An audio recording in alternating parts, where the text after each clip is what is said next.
Oh my gosh.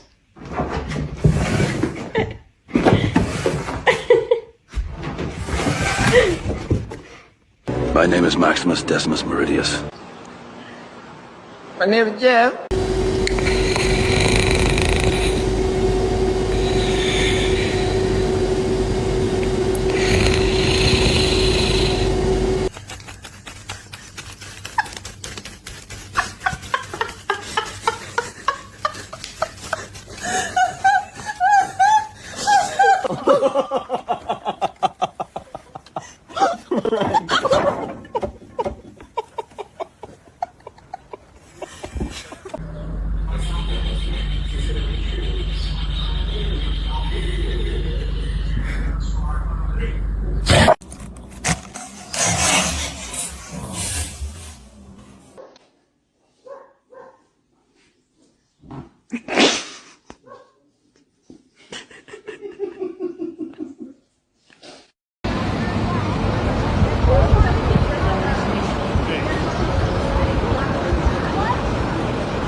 Yeah, somebody, anybody, everybody scream!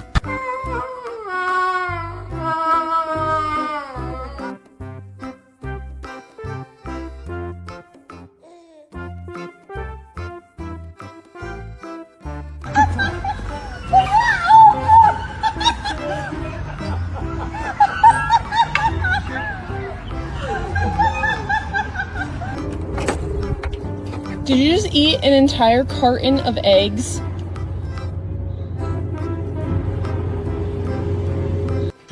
Are you mad? She's definitely mad. I got it started straight. Oh yeah?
My turn. Dali no quer, passa vergonha. Olha lá, Dudu.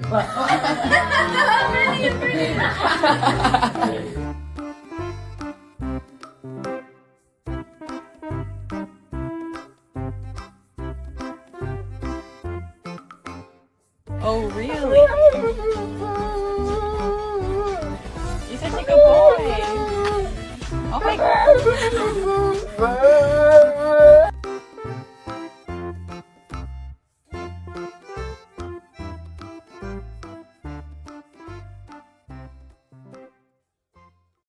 My dog thinks he's a kitty cat, y'all. Meow.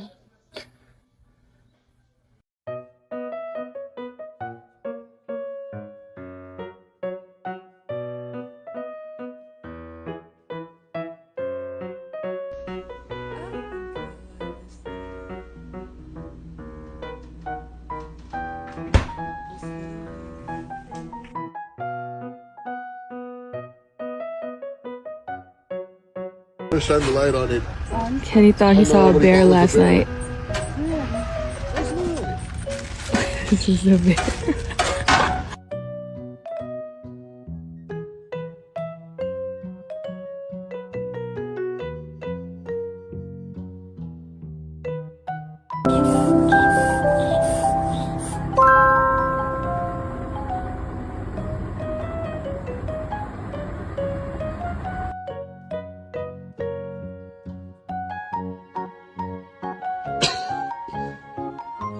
Did you chew up this pillow?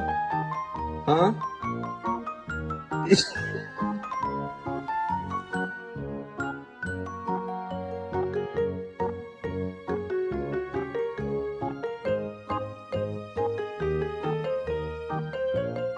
See how my normal dog begs for food? It's very polite, it's not intrusive. See how my other dog begs for food? It's not normal. It's unsettling.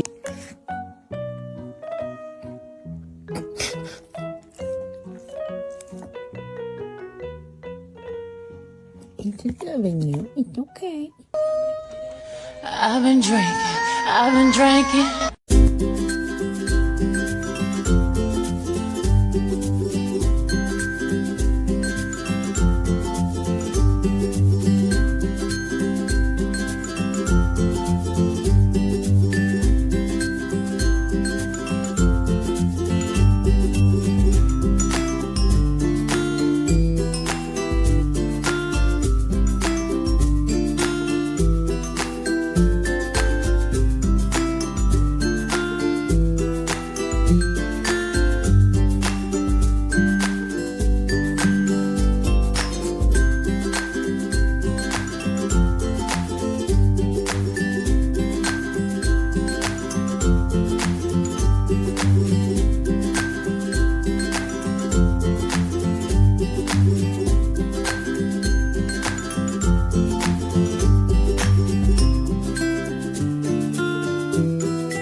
Dear my beloved audiences, today I want to tell you a story which is called The Long Way Home, a Tibetan dog's tale.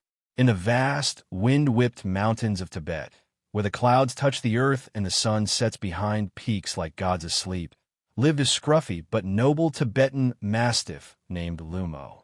Lumo was big, really big. He looked like a shaggy lion who had fallen asleep in a snowstorm. Children in the village called him the walking rug. He belonged to Tenzin, a 12-year-old boy with a crooked smile and a laugh that could melt yak butter. For as long as Lumo could remember, he and Tenzin had been together. From the time he was a pup with ears too big for his head, he had followed Tenzin through the mountain trails, across prayer flag bridges, and even into trouble, especially when they tried to ride a yak backwards. Their bond was unbreakable, until one day it broke. The storm. It was during the spring migration, when Tenzin's family took their herd to the high pastures. A sudden snowstorm swept across the land like a curtain of white.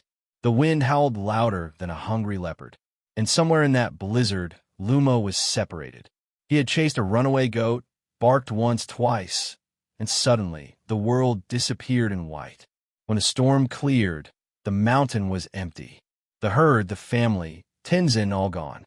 Lumo barked and barked until his voice cracked. No answer. He was alone. The journey begins. Now some dogs might have given up, but not Lumo. He sniffed the wind, caught a familiar scent, and began walking. He walked through snow and mud, past silent temples where monks offered him dumplings and whispered blessings. He met a one-eyed snow leopard named Dorge who didn't eat him, mostly because Lumo accidentally sat on his tail. They shared a fire and stories. Lumo learned to climb ice paths and sleep standing up like the yaks. He passed villages where kids braided his fur with flowers. He even helped a stubborn grandmother chase off a wild boar by barking in 7 octaves. But always at night, under the stars, Lumo would look east, the direction of home. Meanwhile, in the village, Tenzin was heartbroken. "We have to go back," he begged his father. "We have to find him." But the old herdsman shook his head. "If Lumo is meant to return, he will. You must trust." Tenzin didn't trust. He waited every evening at the prayer wheel, tying a white ribbon for Lumo, hoping it would guide him home. The villagers said Lumo was just a dog. But Tenzin whispered, "He's my dog." The trial. Weeks passed, then months. One day, while crossing a river, Lumo fell through the ice. His giant paws thrashed, and for a moment, just a moment, he considered letting go. But then he saw it, a scrap of red cloth snagged on a branch. Tenzin's scarf, worn years ago, but still smelling faintly of him. Lumo howled and pulled himself from the water, dragging ice and hope. He limped through valleys, grew thinner but stronger. His coat tangled, his paws cracked. Still he walked. The return. It was the first snowfall of winter when a great shaggy shape appeared at the edge of the village. The children screamed, "It's a ghost! It's a bear! It's a walking rug with rabies!" But Tenzin stood still. His heart thudded. He dropped the basket in his arms and ran. Luyamomo, the dog, stopped, sniffed the air, and then, as if the weight of every mile lifted, Lumo bounded forward, barreling into Tenzin like a small, furry avalanche. The boy laughed, cried, and buried his face in Lumo's matted fur. "You came back," he whispered. Lumo licked his ear. Once, then sneezed, right in Tenzin's face. The twist. Later that night, after being washed, fed, and worshipped like a local deity, Lumo lay snoring by the fire. Tenzin's grandmother sipped her butter tea and raised an eyebrow. "You say he came back all by himself?" Tenzin nodded proudly.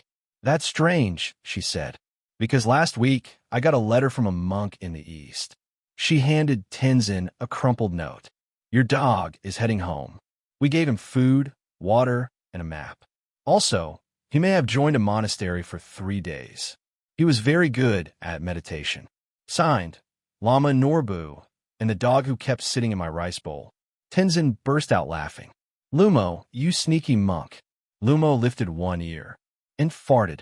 The room fell silent, then burst into giggles. Epilogue. From that day on, Lumo was more than a dog.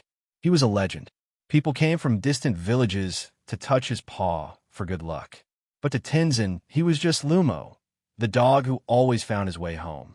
And every year on the first snowfall, they'd climb to the highest hill, hang new prayer flags, and whisper into the wind. No matter how far you go, family always finds the way. The end. If you like this video, please leave a like and a subscribe. It will really help our channel grow. But if you don't like it, then just skip it and don't forget to check out our other videos. Thank you very much and goodbye.